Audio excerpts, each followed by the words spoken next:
제목입니다.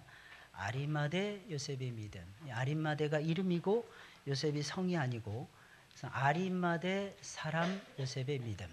아리마대 출신의 사람이었던 요셉이라고 하는 예수님의 제자가 있었는데 그의 믿음에 대한 소개인 것입니다. 이 성경 말씀 속에는 하나님에 대한 이야기만 나오는 것이 아니고 하나님을 사랑했던 사람들의 이야기도 같이 나오고 있는 겁니다. 그 이야기를 가리켜서 교회의 역사라고 부르는 것이고 교회의 이야기라고 부르는 것입니다. 지금으로부터 약 2000년 전에 평화의 도성이라 불리던 예루살렘 성에서는 인류 역사상 가장 기가 막히고 참혹한 일이 벌어지고 있었습니다.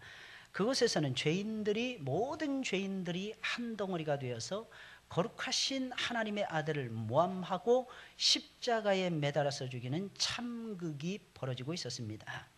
여러분 생각을 해보세요. 어찌 죄인들이 작당을 해서 죄 없으신 하나님을 십자가에 매달아서 죽일 수가 있는 것입니까? 그러나 그때의 사람들은 아무런 양심의 가책도 받지 아니하고 하나님을 모독한다는 신성 모독의 죄를 예수님에게 뒤집어 씌워서 하나님의 아들을 십자가에 매달아서 죽이고야 말았습니다. 오전 9시에 십자가에 달리신 예수님은 오후 3시가 되어서야 내가 다 이루었노라 라고 하는 짧은 한마디의 말씀을 남기시고 운명하시고야 말았습니다. 예수님은 돌아가신 후에도 갈보리 언덕에 있던 이 십자가의 형틀에 그대로 매달려 있었습니다. 이것은 예수님께서 버림받은 상태로 십자가 위에 매달려 있었음을 의미하는 것입니다. 만약에 예수님의 시신을 거두었다가는 사람들에게 미움을 받을 것이 뻔했기에 아무도 그의 시신을 거두지를 못하고 있었던 것입니다. 그때 예수님의 시신을 거두어서 자신의 비어있었던 무덤에 장사 지냈던 사람이 있었는데 그 사람이 바로 오늘 본문의 주인공이라고 말할 수 있는 예수님의 제자 중에 한 사람이었던 아리마대 출신의 요셉이라고 하는 인물이었습니다. 아리마대 요셉은 예수님이 돌아가시자 총독 빌라도를 즉시 찾아갑니다. 그리고 그 총독에게 서슬이 시퍼런 권력과 권세를 움직이는 그 총독에 당당하게 예수님의 시신을 달라고 요구를 했습니다. 빌라도가 허락을 하자 요셉은 예수님의 시신을 세마포로 고이 싸서 자신의 비어있었던 무덤에 장사를 지냈습니다. 복음서의 모든 기자들은 한결같이 아리마대 요셉의 이러한 아름다운 행적을 소개를 해주고 있습니다. 오늘 본문에 누가복음 23장 50절부터 56절에 나오고 있고 마태복음 27장 57절부터 61절에 나오고 있고 마가복음 15장 42절부터 47절에 나오고 있고 요한복음 19장 38절로 42절의 말씀을 보게 되면 아리마대 요셉의 이런 아름다운 행적을 우리에게 소개를 해주고 있습니다. 십자가에 달려 돌아가신 예수님의 시신을 거둔다는 것은 보통 용기가 있는 행동이 아니었습니다. 예수님은 당시 사람들이 보기에는 이제 갓 30을 넘긴 약간 정신이 나간 젊은이에 불과했더라는 것입니다. 그리고 모든 사람들에게 그는 버림을 받은 죄인 중에 죄인이었더라는 것입니다. 그런 죄인의 시체를 거두어서 장사를 지내준다는 것은 자신의 모든 것을 포기하고 내려놓아야만 되는 참으로 어렵고 힘든 일이었습니다. 그러나 요셉은 조금도 주저하거나 망설이지 아니하고 자신의 지위를 버립니다. 자신의 명예를 뒤로합니다. 무덤까지도 예수님을 위해서 포기를 하고 예수님의 장례를 주도를 해갔던 것입니다. 아리마대 요셉이라고 하는 사람은 평소에는 가만히 있었던 사람이었습니다. 이때까지만 해도 그의 이름이 등장을 하지 않고 있더라는 것입니다. 아주 조용한 인물이었어요. 아주 내성적인 사람이었습니다. 자신을 드러내지 않던 예수님의 제자 중에 한 사람이었습니다. 그러나 결정적인 순간에는 가만히 있지 못하고 벌떡 일어나서 예수님을 위해서 희생하며 헌신하며 주님의 큰 일을 감당했던 인물이 바로 이 사람이라고 하는 사실입니다. 사랑하는 여러분들 믿으시길 예수님의 이름으로 축원을 드립니다. 저와 여러분들도 결정적인 순간에는 평상시에는 가만히 있어야 되겠죠. 평상시에는 조용히 있어야 되겠죠. 이유가 무엇입니까? 항상 하나님이 우리 가운데 거하시니까 하나님 앞에서 우리는 잠잠한 것을 배워야만 될 것입니다. 그러나 결정적인 순간 하나님이 우리를 사용하야만 되는 결정적인 찬스가 왔을 때는 저와 여러분들은 가만히 있지 말고 벌떡 일어나서 하나님의 영광을 위해서 쓰임을 받으셔야만 될 것입니다. 바로 그렇게 하나님의 손에 붙들려서 결정적인 순간에 쓰임을 받았던 사람, 그 사람이 바로 아리마대 요셉이라고 하는 인물이었더라는 것입니다. 그럼 아리마대 요셉은 어떤 인물이었기에 결정적인 순간에, 그것도 예수님께서 꼭 필요로 하는 그 순간에 아무도 하지 않는 일을 하면서 하나님의 손에 붙들려서 쓰임을 받을 수가 있었던 것입니까? 첫째로 그는 공예원이며 큰 부자였음에도 불구하고 하나님의 나라를 잊지 아니하고 생각하는 선하고 의로운 사람이었기 때문입니다. 아리마대 요셉은 당대 내노라 하는 인물이었어요. 여러분, 아리마대 요셉같이 높은 지위를 자랑하는 사람이 아마 별로 없었을 것입니다. 그는 내노라 하는 인물이었으며 성공 가도를 달리고 있었던 최고의 인생을 구가하는 최고의 사람이었습니다. 그는 큰 부자였으며 공예원이라고 하는 높은 지위에 올라 있었습니다. 그러나 그의 마음속에는 다른 사람이 가지고 있지 않은 것이 있었더라는 것입니다. 여러분, 그것이 무엇입니까? 하나님을 사랑하는 마음이었어요. 여러분, 저와 여러분들의 자산이 무엇이라고 생각하십니까? 우리는 이 세상을 짧은 인생을 살아가고 있습니다. 이 짧은 인생을 살아가는 동안에 우리는 영원한 것을, 우리의 짧은 인생 속에서 가지고 영원하지 않은 내가 가지고 있는 모든 것을 투자를 해서 영원한 것을 사내어서 하나님의 영광을 위해서 저와 여러분들이 살아가야만 될 것입니다. 그러려면 어떻게 해야 됩니까? 하나님을 사랑해야 되는 것입니다. 이 아리마대 요셉의 마음속에는 하나님을 사랑하는 마음이 있었어요. 그래서 하나님 나라를 생각했다. 성경은 그렇게 말을 하고 있습니다. 하나님 나라 생각했다. 이게 무슨 말이겠어요? 하나님 나라 세우신 하나님을 사랑했다는 것입니다. 하나님을 생각했다. 이 말이 무슨 말이겠습니까? 하나님 나라를 정말로 좋아하고 하나님 나라를 위해서 살아가는 위대하고도 위대한 인물이었더라는 것입니다. 누가요? 바로 요셉이라고 하는 인물이 말입니다. 마태복음 27장 57절에 있는 말씀을 보니까 아리마대 요셉을 부자라고 소개를 하고 있습니다. 부자였어요. 그런 물질적으로 부유함을 누리던 큰 부자였습니다. 그러나 저와 여러분들이 알아야 될 것이 있습니다. 여러분, 유대인들의 기술 속에서 부자라고 하는 이 말은 단순히 물질적으로만 부자라는 것을 의미하는 것이 아니었더라는 것입니다. 우리가 생각하는 그런 부자가 아니었더라는 것입니다. 우리가 생각하는 것은 졸부라든지 그런 모습의 사람들이 아니었더라는 것입니다. 이 사람은 영적으로 부자였더라는 것입니다. 영적으로 부자여서 하나님의 축복을 이 세상에서도 받아 누리는, 또한 물질적인 축복을 받아 누리는, 물질적으로도 부자였다라고 하는 뜻이 유대인들이 기술하고 있는 부자의 모습이었더라는 것입니다. 누가복음 23장 50절, 오늘 본문의 말씀이죠. 요셉을 가리켜서 공예의원으로, 선하고 의로운 사람이라고 묘사하고 있습니다. 공예의원이라는 72인으로 구성이 되어져 있었던 예루살렘 평유의 의원을 얘기하는 것입니다. 이것은 이스라엘 12지파에서 12명씩 뽑아가지고 이루어진 직함을 얘기하는 것입니다. 근데 이 사람들에 의해서 하나님의 나라를 세워가고 하나님의 교회를 세워가고 예루살렘을 세워가고 이스라엘을 세워가는 전권을 하나님께서 맡겨주셨습니다. 그래서 우리는 보통 이 사람들을 가리켜서 사내들은 공예의원이라고 부르는 것입니다. 최고의 의원이었더라는 것입니다. 오늘날로 말하면 국회의원의 버금가는, 아니 그 정도가 아니었죠. 이 사람들은 3권을 가지고 있었으니까. 여러분, 행정권, 사법권, 입법권까지 모든 것을 쥐고 흔들었던 사람들이 사내들은 의회의 의원들이었더라고 하는 사실입니다. 그런데 그 의원 중에 한 사람이 누구냐? 아리마대 요셉이었더라는 것입니다. 마가복음 15장 43절은 요셉을 가리켜서 존귀한 공예원이며 하나님의 나라를 기다리는 자라고 소개하고 있고, 51절에, 본장 51절에 있는 말씀을 보니까 요셉을 하나님의 나라를 기다리는 자라고 소개를 해주고 있습니다. 사랑하는 여러분들, 여러분들의 마음속에는 무엇이 담겨져 있습니까? 여러분, 하나님이 계십니까? 하나님의 나라가 담겨져 있습니까? 하나님의 나라는 하나님의 다스리심을 얘기하는 것입니다. 우리가 하나님을 사랑하잖아요. 그러면 하나님께서 우리를 다스려 주시더라는 거예요. 할렐루야. 여러분들 어떻게 이곳으로 오셨습니까? 하나님의 인도하심을 따라 이곳으로 오신 거예요. 하나님이 여러분들 통치하시니까, 하나님이 여러분들 다스리시니까, 이 다스리심 속에는 인도하심, 보존하심, 섭리하심이 담겨져 있는 것입니다. 하나님 우리의 걸음을 인도하십니다. 하나님은 우리를 보존해 주십니다. 하나님은 우리의 모든 것을 섭리해 주십니다. 이게 무엇입니까? 하나님이 우리를 축복해 주심을 의미하는 것이 아니겠습니까? 사랑하는 여러분들, 하나님 나라를 기다리시길 예수님의 이름으로 축원을 드립니다. 하나님이 여러분들을 기다리고 계십니다. 그러니 여러분들도 하나님을 기다리셔야죠. 여러분, 하나님의 사랑을 받고 싶잖아요. 그러면 여러분들도 하나님 사랑하셔야죠. 여러분, 하나님의 역사를 기대하고 계십니까? 여러분들도 하나님을 위해서 일하셔야죠. 이것은 당연한 절차요, 당연한 수순이 아니겠습니까? 이럴 때 하나님께서 저와 여러분들에게 하늘의 신령한 복과 땅의 기름진 복을 채워주시게 되는 것입니다. 여러분, 아리마대 요셉이라고 하는 사람은 남부러울 것이 없는 큰 부자였고 사내들인 공의회의 의원이었습니다. 그 정도라면 얼마든지 목에 힘을 주면서 편안하게 잘 먹고 잘 살 수 있었을 것입니다. 그러나 그는 그렇게 살지 않았어요. 목에 힘이나 주고 평화롭게 잘 살고 이렇게 잘 먹고 이런 것에 아리마대 요셉은 별로 관심이 없었습니다. 아리마대 요셉은 큰 부자였고 높은 지위에 있었으나 하나님 나라에 관심이 있었더라는 것입니다. 하나님 나라를 생각하고 바라보고 있었고 하나님 나라를 제일 먼저 생각하는 선하고 의로운 사람이었더라는 것입니다. 사랑하는 여러분들, 선하고 의로운 것이 무엇입니까? 무엇이 선한 것입니까? 무엇이 의로운 것입니까? 선하고 의로우신 하나님을 생각하는 것이 선하고 의로운 것이 아닐까요?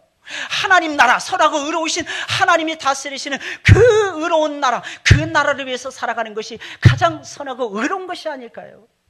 많은 사람들은 그저 이 세상에서 착한 일을 하고 사람들이 좋아하는 말을 하고 좋아하는 행동을 하게 되면 야, 참 선하고 의롭다, 우리는 그렇게 바라볼 때가 참 많습니다. 그러나 하나님이 생각하시고 하나님이 바라보셨을 때는 선하고 의롭다는 것은 그런 것이 아니라는 것입니다. 물론 그런 것을 아우를 것입니다. 최고로 착하시고 최고로 선하시고 최고로 의로우신 하나님을 생각하고 하나님을 사랑하고 그 나라의 확장을 위해서 애쓰고 수고하고 몸부림을 치는 그런 사람, 그렇게 살아가는 것, 그것을 가리켜서 성경은 말하기를 선하고 아름답고 의롭다고 말을 하는 것입니다.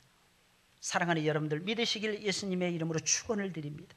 그래서 예수님께서는 제일 먼저 선하고 의로운 말씀인 회개하라, 천국이 가까웠느니라, 이 말씀을 하시면서 예수님이 공생애를 시작하지 않았습니까? 예수님 부활하시고 제자들에게 나타나셨습니다. 예수님이 언급하신 내용의 핵심이 무엇입니까? 그때도 역시 하나님의 나라였더라고 하는 사실입니다. 다시 말씀드리면 예수님께서 가르치시고 예수님께서 인도하시고 예수님께서 선포하시는 위대한 주제는 역시 하나님 나라였다고 하는 사실입니다. 우리 앞으로 3주 후에는 장로님들이 세워집니다. 안수 집사님들이 세워집니다. 여러분, 권사님들이 세워집니다. 뭐 때문에 세워질까요? 하나님 나라를 위해서 세워지는 것입니다. 하나님 나라를 위해서 수종들을 하고 하나님께서 세워주신다고 하는 사실입니다. 사랑하는 여러분들, 우리는 결정적일 때 하나님의 손에 붙들려서 쓰임을 받으셔야 될 것입니다. 꼭 이상하게 어떤 사람들은 결정적일 때 없어지는 사람들이 있습니다. 제 친구 목사 중에 아들이 전부 다 셋 다 아버지가 목사님인데 아들이 셋 다 목사님이 되었습니다. 굉장하죠? 엄청나죠? 어떻게 해서 그렇게 된지 아십니까? 매일 그 가정은요, 항상 그 목사님께서 중간에 예수님을 믿고 회개하신 다음에 늘 아침마다 한 것이 있었다고 합니다. 그것이 무엇일까요? 아침에 가정 예배를 드렸다는 거예요. 그래서 평생에 세 아들의 마음속에 예수 그리스도의 십자가를 아침마다 새겨주시는 거예요. 저는 그 목사님 참 훌륭하신 목사님이라고 생각을 합니다. 말로 할 수 없이 훌륭하신 거죠. 게다가 아들 셋을 낳았는데 아들 셋 다 하나님의 종으로 드렸어요. 엄청나죠? 엄청난 거예요. 한 번은 신학교에 특강을 오셨습니다. 제가 2학년 때인데 오셔가지고 강의를 하시는 거예요. 제 친구 아버지니까 제가 한번 손들고 한번 여쭤봤습니다. 목사님, 세 아들 중에 누가 제일로 예쁩니까? 전부 다 목사의 길을 걸어가고 전도사의 길을 걸어가는데 세 아들 중에서 목사님 마음에 제일 많이 드는 아들이 누구입니까? 그랬더니 목사님께서 단연 제 친구인 둘째가 최고라는 거예요. 기분이 너무 좋았어요. 제 친구이기 때문에 좋았죠. 그죠? 둘째가 너무. 목사님, 왜 둘째가 최고로 생각하십니까? 둘째를. 그랬더니 목사님이 그러시는 거예요. 첫째는 당신이 개척을 하고 힘들게 개척해서 팔 때 첫째는 군대 간다고 홀라당 도망을 쳤더라는 거예요. 그리고 셋째는 그때 아직 어렸더라는 거예요. 둘째만 신학교를 다니고 있는데 전도사라서 아버지 옆에서 죽을 똥 살똥 고생을 하면서 주의 일에 헌신했다는 거예요. 그래서 그런지 그 아들은 하나님께서 군대도 면제를 시키면서 신의 아들로 만들어버리셨어요. 확실한 하나님의 아들로 만들어버리십니다. 제 친구 중에 제일 먼저 목사 안수를 받은 친구가 그 친구입니다. 신학교도 제일 빨리 졸업을 하고.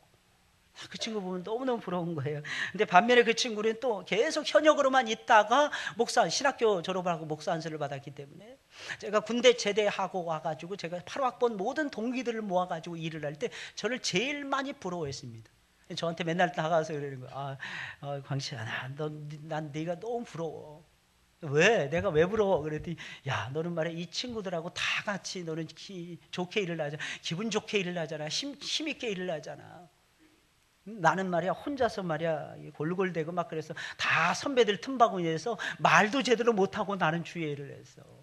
야, 그래도 네가 제일 먼저 신학교도 졸업하고 제일 먼저 전국 SFC 임원으로서 위원으로서 수고도 했고, 야, 나는 내가 너무 부러워. 게다가 더욱 놀라운 부러움이 있는데 너는 목사님, 아버지를 목사님으로 두고 있기 때문에 내가 최고로 부러워. 제가 그런 말을 해준 적이 있습니다. 그 아버지의 마음속에는 고생했던 아들이 일본어로 들어져 있더라고요. 일본어로. 저는 그때 깜짝 놀랐어요. 어떤 사람은 결정적일 때 도망을 치더라는 거예요.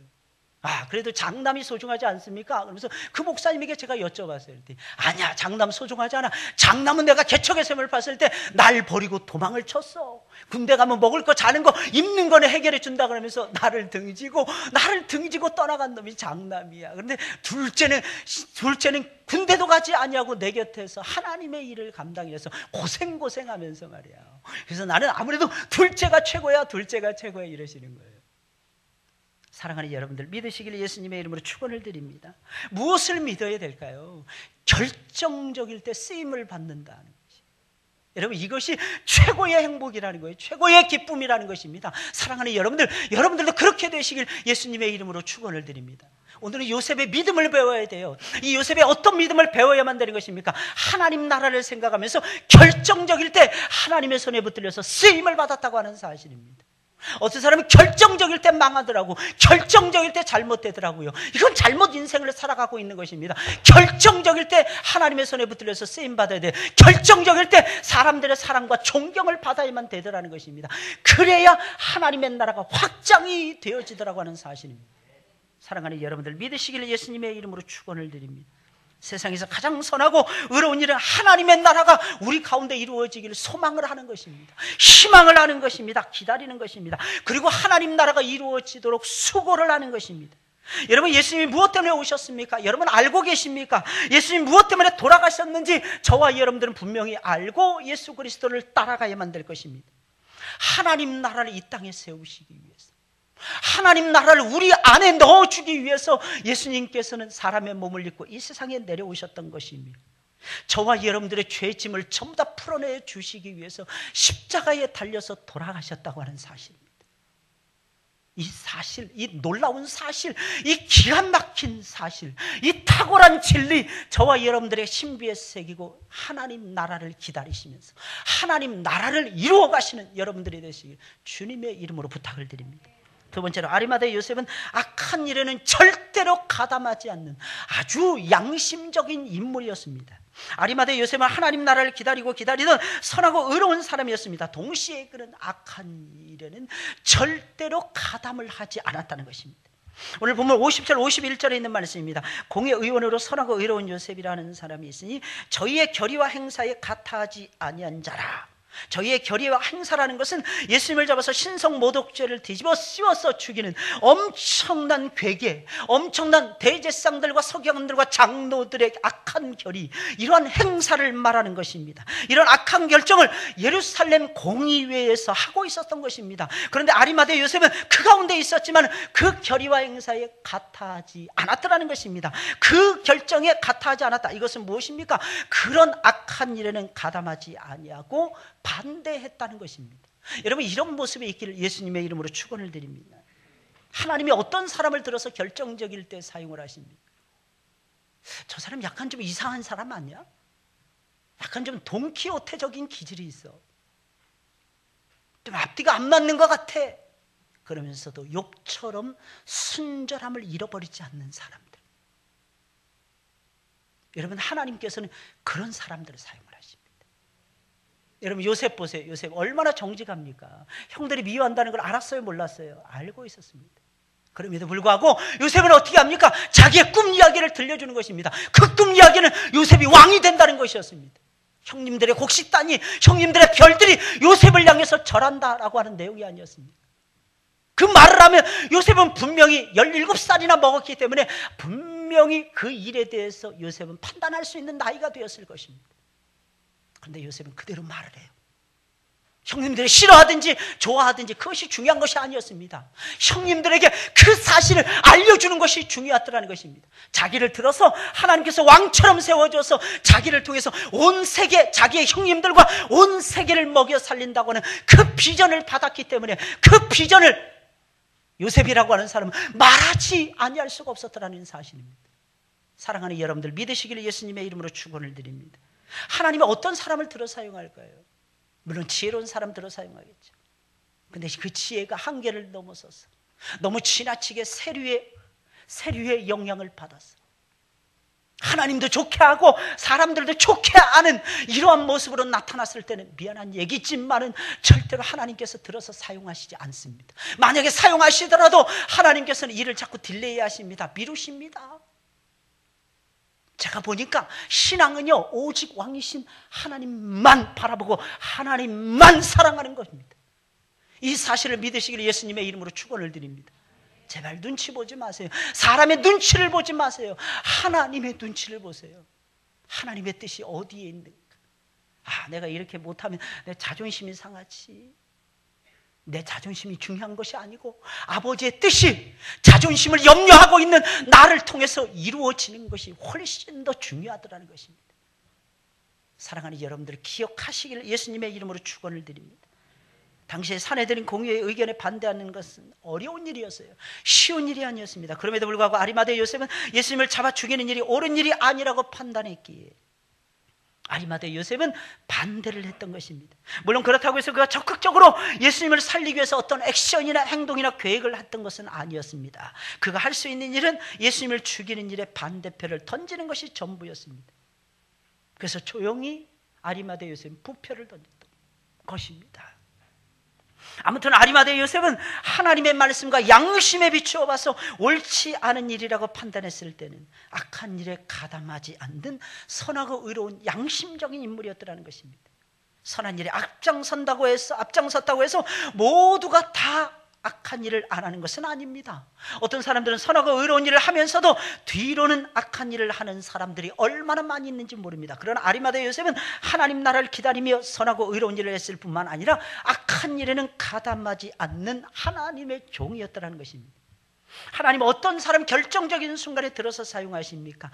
양심을 따라 행하는 사람들, 이 양심을 따라 행하는데 익숙해져 있는 사람들, 하나님의 말씀을, 선하고 의로운 하나님의 말씀을 사랑해서 하나님의 말씀에 때가 되든 때가 되지 않든지 간에 하나님 말씀을 선포하면서 하나님 말씀 지키려고 몸부림을 치는 양심적인 그런 사람들. 그래서 약간 좀 저 사람은 성격이 좀 이상한 사람이야, 이런 사람들 왜 그런지 아십니까? 예수님 말씀하셨잖아요. 여러분들, 나를 따라가는 자는 넓은 길로 가는 사람들이 아니고 좁은 길로 간다고 말씀하고 계시잖아요. 이런 사람들을 하나님께서는 결정적인 순간에 들어서 사용을 하시더라는 것입니다. 할렐루야, 할렐루야. 사랑하는 여러분들, 제발 믿으시길 예수님의 이름으로 축원을 드립니다. 세 번째로 아리마대 요셉은 십자가의 사랑을 깊게 체험한 하나님의 사람이었습니다. 그는 예수 그리스도를 통해서 흘러내리던 하나님의 위대하신 사랑을 십자가 위에서 발견하고 그 십자가의 사랑에 취해버렸던 사람이 바로 아리마대 요셉이었다는 것입니다. 본장 49절에 있는 말씀을 보니까 예수의 아는 자들과 및 갈릴리로부터 따라온 여자들도 다 멀리 서서 이 일을 보니라 라고 말씀하고 있습니다. 여기서 예수의 아는 자들, 예수님을 버리고 도망친 예수님의 제자들과 여인들을 말하는 것입니다. 그러나 그들은 차마 멀리 도망가지는 못하고 멀리서 예수님의 죽음을 바라보고 예수님을 멀리서나마 쫓아가고 있었습니다. 그리고 그 속에 누가 있었냐? 아리마대 요셉이 끼어 있었던 것입니다. 요셉은 예수님이 죽는 것을 멀리서 쳐다보고 있었습니다. 바로 그때 그는 지금까지 느껴보던 인생의 최고의 사랑의 전율을 느꼈을 것입니다. 이유가 무엇입니까? 예수님은 십자가에 달려 돌아가실 만한 죄를 범하지 않은 분이었는데 예수님께서 십자가에서 너무나도 무력하게 돌아가시고 계시는 것이었습니다. 그 참담한 광경을 바라보면서 아리마대 요셉은요, 충격을 받지 않을 수가 없었습니다. 그리고 예수님의 죽음의 모습을 바라보면서 아리마대 요셉의 깨달은 놀라운 진리가 있었습니다. 그것이 무엇이었습니까? 저분의 죽음은 곧 나를 위한 죽음이었다고 하는 사실입니다. 예수님 아무런 죄가 없는데 왜 죽으실까? 왜 죽어야만 될까? 눈물을 흘며 쫓아가는 아림마다의 머릿속에는 한 가지 놀라운 진리가 섬광처럼 스치고 지나갔는데, 그 진리가 무엇입니까? 예수님께서 저렇게 십자가에 달려 죽으시는 것은 바로 다른 사람들도 아니고, 로마의 군병들 때문도 아니고, 유대인들 때문도 아니고, 바로 나의 죄 때문이라고 하는 사실이었습니다. 그 광경을 바라보면서 아리마대 요셉은 엉엉 울었을 것입니다. 아마 목을 놓아 한없이 울었을 것입니다. 따라가는 여인들도 울었을 것이고, 모든 제자들도 다 함께 울었을 것입니다. 그때 그 역사, 그 광경을 아리마대 요셉은 체험했기에 어찌 십자가에 달리신 예수 그리스도, 그분을 위해서 결정적인 순간에 일어나서 자기의 몫을 감당해내지 않을 수가 있었겠습니까? 어떤 사람이 결정적인 순간에 주님 손에 붙들려서 주의 일을 할 수가 있는 것입니까? 아주 간단해요. 십자가의 사랑을 체험한 사람들인 것입니다. 이 십자가의 위대하신 사랑, 사랑하는 여러분들, 여러분들의 가슴 속에 이 십자가의 사랑이 있습니까? 세상 사람들은 이 사랑을 몰라요. 이 사랑을 모르기 때문에 세상 사람들은 하나님을 믿지 못하고 있는 것입니다. 예수 그리스도를 자신의 구조, 나의 왕으로 영접을 하지 못하고 있는 것입니다. 그러나 우리는 예수님을 영접한, 나의 구주, 나의 왕으로, 나의 주인으로 영접한 하나님의 백성들이 아니겠습니까? 그 십자가를 체험한 하나님의 거룩한 백성들이 아니겠습니까? 왜 사람들이 예수님을 믿노라고 하면서도 자기들 손에 있는 작은 것을 아직도 포기하지 못하고 내 것이라고 팍팍 우기면서 살아가고 있는 것입니까? 아주 간단합니다. 십자가 위에서 나의 구원을 위해서 모든 것을 버리신 십자가의 사랑을 체험하지 못했거나 그 사랑에 온전히 붙들려야만 되는데, 그 사랑을 체험했던 것이 언제인지 모르는, 10년 전인지 20년 전인지 30년 전인지 어린 시절인지 청년의 시절인지 모를 정도로 그 십자가의 온전한 사랑에 온전히 붙들리지 못한 채 예수 그리스도를 따라가고 있기 때문인 것입니다. 우리는 내 것이 없는 사람들이에요. 우리는 주님의 것입니다. 내가 가지고 있는 모든 것 역시 주 예수 그리스도의 것입니다. 아버지의 것입니다. 그러니 내가 가지고 있는 모든 것을 아버지의 영광을 위해서 결정적인 순간에는 사용해야 될 것이 아니겠습니까? 마지막 네 번째로, 아리마대 요셉은 결정적인 순간에는 자신 안에 있는 믿음을 드러낸 예수님의 참 제자였기 때문입니다.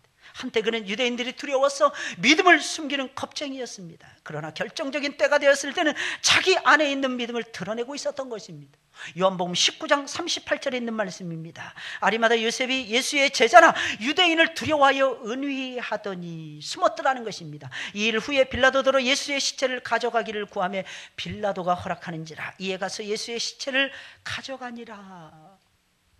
아리마대 요셉은 예수님의 제자 중에 한 사람이었습니다. 그가 언제부터 예수님을 믿었는지 정확하게는 알 수가 없습니다. 하지만 분명히 그는 예수님을 믿는 제자 중에 한 사람이었습니다. 아마도 그는 먼 발치에서 예수님이 전파하시는 말씀을 듣고 예수님의 제자가 되기를 결심했을 것입니다. 왜냐하면 그는 사내들인 공의회의 의원이었다는 것입니다. 그 사람들은 대놓고 내놓으라 하면서 예수님을 따라갈 수가 없는 처지에 있는 사람들이었기 때문입니다. 그러나 그 역시 예수님이 공의회에 끌려가서 신문을 당하시자 다른 사람들처럼 유대인들이 무서워서 예수님을 향한 믿음을 적고 감추고 있었습니다. 아무도 믿음을 드러내지 않는 판국에 뭐가 잘났다고 자기만 나는 예수님 믿습니다 드러내겠습니까? 예수님의 12명의 제자들도 전부 다 예수님을 버리고 등지고 도망을 치는 그런 형국이지 않았습니까? 혹 잘못하여 주님을 믿는 사람이라는 것이 드러나기라도 한다면 그가 가진 모든 것을 잃게 될지도 모르는 절박한 상황이었습니다. 그러니 믿음을 감출 수밖에요. 그러나 예수님이 돌아가시자 아리마대 요셉은 달라지기 시작을 했습니다. 과감하게 믿음을 드러내며 빌라도에게 찾아가서 예수님의 시체를 요구를 했습니다. 예수님이 살아계실 때는 예수님의 제자라는 것을 숨기고 감추던 비겁한 사람이 아리마대 요셉이었습니다. 한때 그는 예수님을 부끄럽게 여기고 자랑하지 않던 사람이었습니다. 혹시 여러분들도 그렇게 살아가고 있지 않습니까? 안 믿는 사람들이 많으면 식사기도 하기가 때로는 부끄럽지 않습니까? 분명히 그런 순간이 여러분들의 인생 속에서 있었을 것입니다. 그러나 사랑하는 여러분들, 제발 예수님을 시인하는 것을 부끄러워하지 마세요. 만약에 우리가 부끄러워한다면 하나님의 품에 올라갔을 때에 하나님께서도 우리를 부끄러워하실 것입니다. 좀 모자라도, 우리의 신앙이 좀 답답해도, 우리의 신앙이 시온스럽게 시온의 대로처럼 열리지 못한다 할지라도 우리 이 작은 믿음을 드러내면서 예수 그리스도는 살아계신 하나님의 아들이시오, 주는 영원 무궁한 유대인들이 기다리던 메시아였고 우리가 영원토록 기다리던 그리스도가 틀림이 없습니다. 이 고백을 저와 여러분들이 아름답게 토해내시길 예수님의 이름으로 축원을 드립니다. 우리 전부 다 이럴 때가 있죠. 한때는 숨길 때가 있죠. 부모가 부끄러워서 숨길 때도 있죠. 저분이 내 부모야 이렇게 말하지 못하는 사람들도 분명히 있을 것입니다. 그러나 때가 되면 우리는 모든 것을 다 드러내야 되는 거예요. 우리는 하나님을 자랑해야 되는 거예요. 십자가에 달리신 부끄러운 죽음을 당하신 예수 그리스도를 저와 여러분들은 자랑해야만 될 것입니다. 결정적인 순간에는 우리의 믿음을 감추지 말고 드러내야만 되는 것입니다. 바로 그랬던 사람이 누구냐? 바로 아리마대 요셉이라고 하는 인물이었습니다. 아리마대 요셉은 가장 나이 많은 예수님의 제자 중에 한 사람이었다고 합니다. 부자였고 공회원이었고 예수님의 시체를 자신의 무덤에 장사 지냈던 분이 아리마대 요셉이었습니다. 그는 아무도 할 수 없었던 위대한 일을 해냈던 것입니다. 어떤 사람이었기에 그래? 하나님 나라를 먼저 생각하고 있었어요. 여러분들 하나님 나라 생각하시길 예수님의 이름으로 축원을 드립니다. 악한 일에는 가담하지 않았어요. 악한 일에는 절대로 가담. 십자가의 위대한 사랑을 체험했던 장본인이었습니다. 더 나아가서는 그는 결정적인 순간에는 감추고 있었던 믿음, 이것을 드러냈던 예수님의 진정한 제자였습니다. 그러니 하나님께서 이 사람을 쓰시지 않으면 누구를 사용을 하겠어요? 그래서 하나님께서 이 사람을 사용을 했다는 것입니다. 여러분들 꼭 기억을 하세요. 하나님 나라. 따라서요. 하나님 나라. 하나님 나라. 하나님 나라. 악한 일에 가담하지 말자. 악한 일에 가담하지 말아야 됩니다. 아무나 악한 일에 가담하는 것이 아니에요. 우리 악한 말을 하고 악한 행동을 하면서 악한 일에 가담할 때 너무 많죠. 십자가의 위대한 사랑을 체험을 해야 됩니다. 그리고 고이 간직하고 있어야 돼요. 결정적인 순간에 믿음을 하나님이 우리에게 주셨잖아요. 그 믿음을 사용을 하세요. 땅속에다 묻어두지 마시고 사용을 하시면서 예수 그리스도의 능력을 나타내시는 여러분들이 되시길 예수님의 이름으로 축원을 드립니다. 그 사람을 하나님 붙들고 쓰시는 거예요. 그 사람을 하나님께서 소중히 여기시는 거예요. 그 사람을 하나님께서 결정적일 때에는 마침내 하나님께서 들어서 사용하시고야 말더라는 것입니다. 단 한 차례도 이 사람의 이름이 나온 적이 없습니다. 그런데 예수님이 십자가에 달려 돌아가시자 이 사람이 움직이기 시작한 거예요. 제자들이 아니었더라는 것입니다. 이 사람과 나이 많았던 니고데모라고 하는 또 다른 제자 두 사람이 합세해서 예수님의 몸에다 향품을 발라주고 예수님을 장사 지냈더라는 것입니다. 마지막까지 예수님을 따라가시는 여러분들이 되시길 예수님의 이름으로 축원을 드립니다. 우리 찬송을 부르겠습니다.